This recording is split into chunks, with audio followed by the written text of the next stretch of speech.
Sabe aquele filme que exala a masculinidade, que sobe a testosterona? E eu não tô falando de Top Gun Maverick ou Rambo. Eu tô falando de um filme de macho alfa. Barbie, o Castelo de Diamantes. Uma obra-prima de ação medieval que tem dragão, feitiçaria, música e, é claro, um castelo de diamante. Então tirem os betas da sala, porque é sobre esse filme que nós vamos falar no vídeo de hoje. Mas antes, já se inscreve aqui no canal para não perder os próximos reviews. E claro, aproveita para conhecer meu podcast, o Dicção Científica. O link tá aqui na descrição. Mas bora lá, o que interessa. Tudo começa com a Barbie e a Teresa que estão ali cantando uma música. Quando a Stacy entra brava, assim, quebrando tudo, porque ela acabou de brigar com a amiga dela. E ela começa a falar que amigo é tudo vacilão, que a amizade é coisa de otário. E pra fazer ela mudar de ideia, a Barbie começa ali uma história sobre amizade verdadeira, sobre duas amigas, a Liana e a Alexia, que trabalham ali numa espécie de floricultura. E elas estão ali trabalhando, elas vão pro riacho e acabam encontrando duas pedrinhas em formato de coração, que eu não sei vocês, mas eu acho que vai ser importante pro resto do filme. E aí, segurando aquelas pedrinhas, elas falam as palavras mágicas, que é melhores amigas hoje, amanhã e sempre. O bagulho começa a brilhar ali na mão delas e elas acabaram de fazer um ritual. E aí começa uma tempestade cabulosa, elas fogem ali pra dentro de casa. E a Liana, nesse tempo aí, ela faz 2 colares, né, com as pedrinhas de coração que elas acharam. E no dia seguinte, elas acordam, saem pra fora pra começar mais um dia de trabalho. E tudo foi completamente destruído. E, cara, é de partir o coração. E aí elas conseguem ali salvar algumas florzinhas, né, porque elas precisam vender, senão elas não comem. E assim, galera, eu acredito que o ramo de floricultura não é muito lucrativo, porque antes da tempestade elas já estavam na pindaíba. E agora sem mercadoria, então, vai ficar ainda mais difícil. E detalhe, né, tem uma cena ali que elas falam, tipo, tô cheio de fome e a gente só tem pão com geleia e geleia com pão pra comer e piriri pororó. Mas aí a Liana vai lá preparar uma marmitinha de pão com geleia pra elas. E elas precisam ir até algum lugar, que não é mostrado, mas elas precisam ir lá pra vender as flores que restaram. Mas aí no caminho elas encontram uma senhora completamente esquisita, que se fosse eu numa situação dessa aí, numa floresta que não tem absolutamente nada, passa uma véia esquisita desse do meu lado, qualquer movimento brusco, cara, eu vou dar um chute. Mas enfim, diferente de mim, a Liana tem ali um coração mole. Ela vê a senhora ali naquela situação e ela oferece a comida dela, o pão que geleia, a única coisa que ela tinha pra comer. E em troca, né, pelo gesto tão bonito, a véia oferece ali um saco e fala pra ela pegar ali um dos tesouros dela. Mas aí a Liana vai lá e tira um espelho completamente sujo, horroroso. E aí elas voltam pra casa depois de ter vendido ali as flores com 2 moedas. Realmente não tá compensando. Mas enfim, a Liana aproveita ali pra dar um talento no espelho. Elas vão ali arrumar o jardim, né, já que a tempestade destruiu completamente tudo. E aí começa o número musical, elas começam a cantar ali. Se a vida é uma montanha russa pra trilhar, com os olhos vendados, cruzo os dedos, quero alguém pra me abraçar. Não me pergunte porque eu sei cantar essa música. Mas no meio dessa cantoria surge uma terceira voz, que no caso não é a minha. Elas olham pra dentro do cesto onde tava o espelho e fica tipo assim, meu Deus, o que tá acontecendo? Será que foi aquele ritual que a gente fez? E aí elas pegam aquele espelho e dentro desse espelho tem uma pessoa que se chama Melody. E aí as 3 começam ali a cantar. O filme corta pra um covil maligno que tem um dragão com um chifre ali, uma antena, que é uma espécie de detector de cantoria. Porque enquanto elas estão cantando lá, a anteninha dele fica piscando, fica...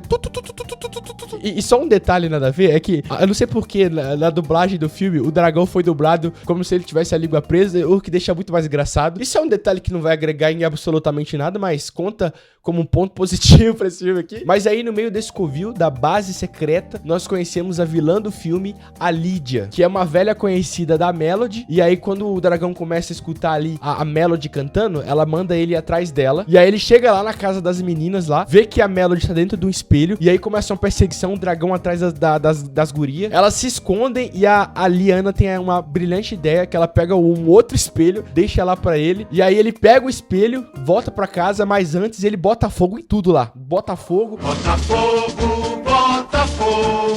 campeão. E aí ele leva lá o espelho fake, né, pra Lídia. E aí é nos explicado a lore, né, da Lídia, da Melody, por que elas têm essa conexão. Nos é introduzido um flashback que conta que havia um castelo de diamantes. E nesse castelo, quem tomava conta eram 3 musas da música e a Melody era uma aprendiz. Mas aí a Lídia teve um lapso de estrelismo, ela quis seguir carreira solo. E aí as musas, não, você não pode, a música é pra todos. E aí ela mete o pé, ela vai pro lado negro negro da força. Ela tem uma flautinha lá que se transforma e vira uma arma perigosa. E aí as musas, vendo que vai dar merda, elas vão lá e escondem o castelo e deixam a chave desse castelo com a Melody. Mas aí as musas vão lá e tentam resolver no diálogo. A Lydia acaba usando um feitiço ali pra deixar elas petrificadas. E a Melody, sem saber o que fazer, sobrou pra ela vai e se esconde dentro desse espelho. E aí a Liana e a Alex caíram de paraquedas nessa história. Já estavam sem comida, sem trabalho, agora tá sem casa também. Então por que não, né? Ir em busca desse castelo de diamantes, porque é a única coisa que sobrou. E aí no caminho dessa jornada, elas acabam ali encontrando dois cãozinhos que estão nesse filme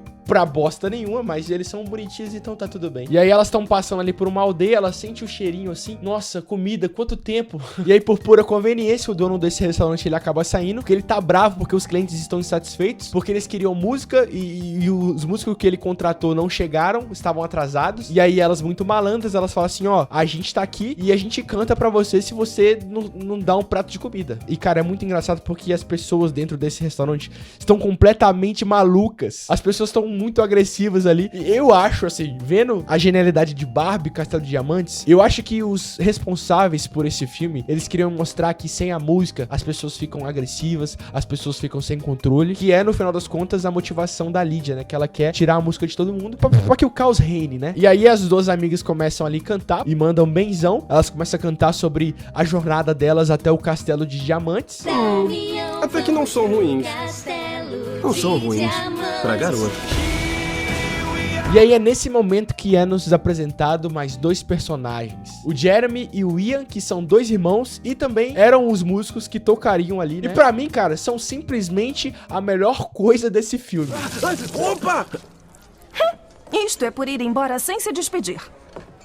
Desculpe, isso aí era pra mim. Agora, de barriguinha cheia, elas podem seguir viagem, elas vão embora. Alex acaba perdendo ali um lencinho que os nossos queridos rapazes acabam encontrando. E é claro que se ela deixou pra trás, é claramente um convite pra eles seguirem elas. E aí, enquanto elas estão procurando o Castelo de Diamante, o Jeremy e o Ian estão lá procurando elas. E aí a Lydia também chega no restaurante, chega metendo louco e pergunta, ó, cadê a loira e a morena que passaram por aqui? E aí todo mundo fica tipo, não sei o que você tá falando. E aí ela usa magia pra conseguir arrancar informações ali das pessoas, de onde elas estão, e também parte aí a procura delas. E aí a Lydia encontra as garotas e ela fala assim, ó, me entregue agora o espelho. E elas falam que não vai entregar. E aí a Lydia vai lá, usa a flauta dela, começa a tocar a musiquinha. Só que as meninas não são enfeitiçadas, elas são imunes. Porque lembra lá atrás, quando a Liana fez ali o colarzinho, aquelas pedrinhas de corações são pedrinhas do Castelo de Diamantes. E aí começa outra perseguição, elas estão fugindo ali, o dragão tá atrás delas, e é quando os nossos Goats chegam pra salvá-las. Vocês são gêmeos? O quê? Não. Sério?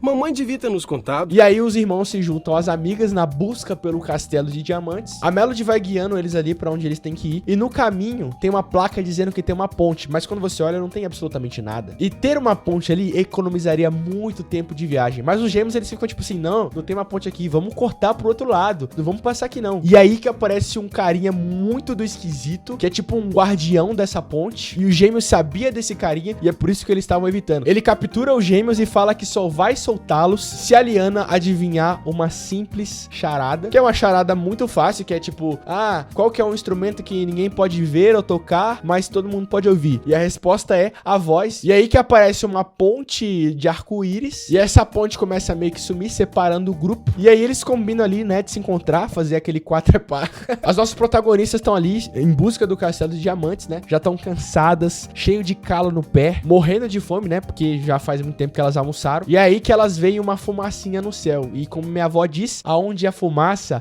há fogo. E eu não sei o que isso significa, mas eu sei que é alguma coisa importante. E aí essa fumaça é de uma mansão, uma casa linda, gigante. Elas batem na porta, são recebidas por um casal que fala que aquilo ali é delas, que elas podem comer e usar o que elas quiserem, porque tem uma lenda que fala que duas amigas passariam por aqui e essa casa seria delas e tal. Só que aí você vai olhar pra esse casal, eles estão muito do esquisito. Todo mundo nesse filme aqui é muito do esquisito. Mas tem uma explicação. E aí dá um zoom ali no olho deles e você vê que tá meio verde. E assim, verde já não é uma cor que tá associada a coisas boas. Alface, pepino, palmeiras. E também é a cor da magia da Lídia. Ou seja, aquele casal estava enfeitiçado e aquilo ali tudo é uma emboscada. Mas aí a Alexi fica tentada a ficar ali, né? Porque realmente, pô, você tá com fome. Tem um banquete ali, você tá cansado, tem uma cama quentinha te esperando. Ela não quer seguir, ela fica tentada. Ela fala assim, não, deixa a Melody se virar aí. Mas a Liana não, a gente precisa ajudar a Melody, a gente precisa derrotar a Lídia. E é aí que elas brigam, a Liana segue viagem, a Alexi fica lá, sozinha. Ela arranca o colar e joga fora. E como eu disse, era uma emboscada. A Lídia chega, captura a Alexi e novamente usa os seus poderes malignos pra tirar informações privilegiadas. E aí que ela entrega pra onde a Liana tava indo. E aí a Lídia também consegue capturar e vai todo mundo pro covil do mal. A Lídia ameaça ali matar a Alexi e a Melody diz que vai contar aonde é esse castelo, vai contar qual que é a chave se ela libertar as duas. E é claro que ela não vai libertar, mas aí ela dá uma enganada na Melody e ela segue em viagem e aí vão atrás lá do castelo de diamantes. As duas amigas ficam ali no covil, só que a Alexi ainda tá enfeitiçada. E lembra dos cachorrinhos que eu falei que não servia pra nada? Pois é, eu menti. Porque o cachorrinho da Alexa pegou o colar lá na casa e veio carregando, pô. Ele ajudou muito. E aí é nesse momento que ele entrega o colar nas mãos da Liana, que coloca o colar na amiga e elas falam novamente as palavras mágicas. Melhores amigas hoje, amanhã e sempre. E aí que o feitiço é quebrado e a Alexi volta à consciência. Enquanto tá acontecendo todo esse arco aqui de redenção, né? De valorização da amizade, a Melody fica enrolando a Lídia lá. E aí toda a rapaziada se junta novamente. Os 4 vão ali atrás da vilã, né? Pra derrotar ela. E aí, enquanto nossos queridos e bravos heróis estão ali lutando contra o dragão, as duas amigas vão atrás da Lídia pra resgatar a Melody. Na verdade, resgatar o espelho que a Melody tá. As duas amigas chegam pra derrotar a Lídia. E aí ela começa a usar os poderes dela ali pra fazer uma poça d'água rodar. E ela usa nas meninas também. E a Liana e a Alexi fingem que tá enfeitiçada ali, né? E elas começam a andar em direção à poça. Mas aí, quando elas estão quase caindo, a Liana vai lá e rouba a flauta mágica. E no meio dessa bagunça, a Melody se sacrifica, ela quebra o espelho. Os gêmeos conseguem vencer o dragão. Todo mundo se junta. A Lídia entra dentro da poça d'água pra recuperar a flauta que as meninas jogaram lá dentro. E aí é quando ela entra lá dentro que o feitiço se vira contra o feiticeiro. E ela acaba usando o poder dela contra ela mesma. Agora, sem a Melody, os 4 estão ali. E agora o que a gente faz? É quando misteriosamente e convenientemente as meninas lembram que a Melody cantou uma música lá no início do filme. E elas falam assim, nossa, e se aquela música que a Melody cantou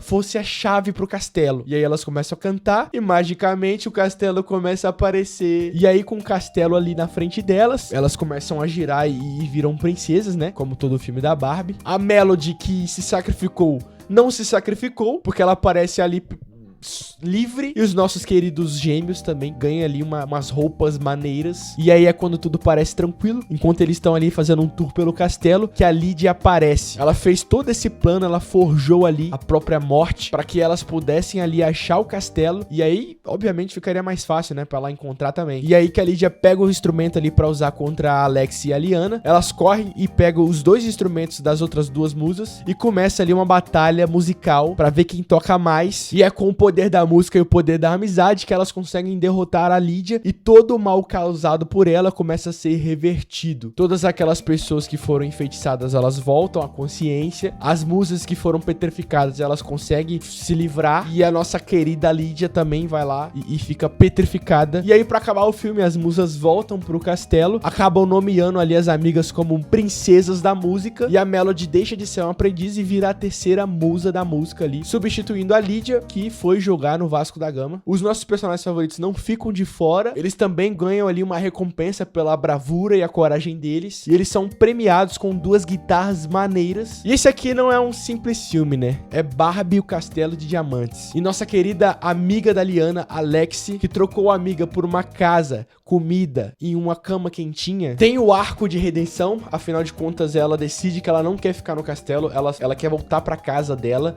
e viver ali na simplicidade. interessante. Mas claro, isso depois de ter um grande número musical aí com todo mundo participando. E aí elas voltam pra casa delas ali, mais amigas do que nunca. E elas ganharam umas sementes brilhantes das musas e elas começam a plantar e automaticamente já nascem umas flores muito mais bonitas. Os nossos gêmeos também voltam ao trabalho, à vida cotidiana, só que agora se apresentando no restaurante, tocando guitarra. E aí o filme volta lá no início, onde temos as amigas Barbie e Teresa. E aí depois dessa longa história, a Stacy entende a mensagem, que é o importante são os amigos que fazemos pelo caminho. E aí ela decide que vai fazer as pazes com a amiga, e a Barbie e a Teresa voltam a cantar e o filme acaba. Grande filme, rapaziada. Esse é Barbie, o Castelo de Diamantes, aí um grande filme da lore Barbie, que particularmente é o meu favorito. E esse filme é brega, é exagerado e tá tudo bem, cara. É Barbie, o Castelo de Diamantes.